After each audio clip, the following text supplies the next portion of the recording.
Imagine you're walking in the desert.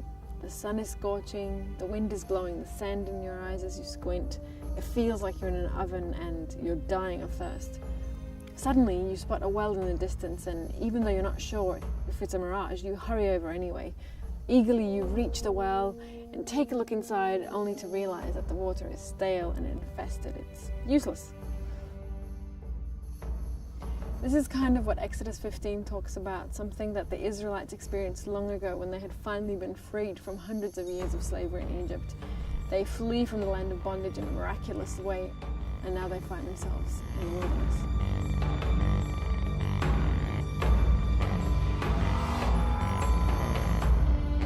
Three days into their wanderings, they still haven't found any water, and along with some complaining and grumbling, they desperately cry out to God for help.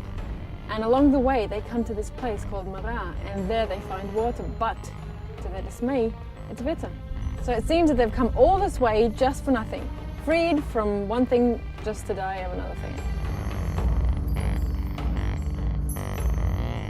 Do you ever feel that way? Like you just managed to free yourself from one set of problems only to face another set? How many times have I thought to myself, oh, if only I hadn't done that, now I wouldn't be having to deal with this. And that's what the Israelites thought too. Oh, if only we hadn't left Egypt, now we wouldn't be dying of thirst in the desert.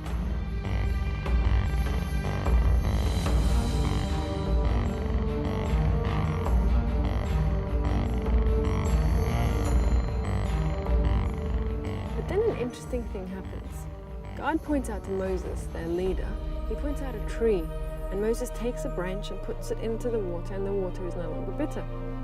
As you can imagine, they were relieved and overjoyed, and now they drink the potable water. And this got me thinking though. I mean, this bitter water seemed to be a brick wall, an impossible obstacle that was ultimately going to cause them to die in the middle of that huge wilderness. And yet it turned out to be a place where they got to see God do something amazing for them, where He changed their circumstances and gave them exactly what they wanted and what they needed.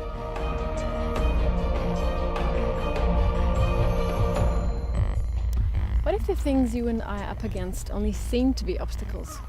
Is there something bitter in your life that you wish would be changed into something sweet? I know there is in mine, and yet at the same time I know that God has already turned some bitter things into some really sweet ones for me. If God can change bitter into sweet, then that water could have been sweet when they had first gotten there.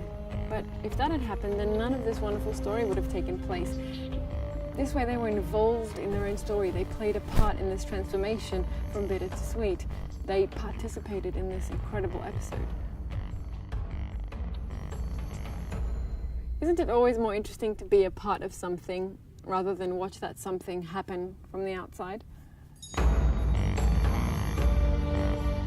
Look around you at your life. Are there any bitter waters you're up against? If so, why not look up for help?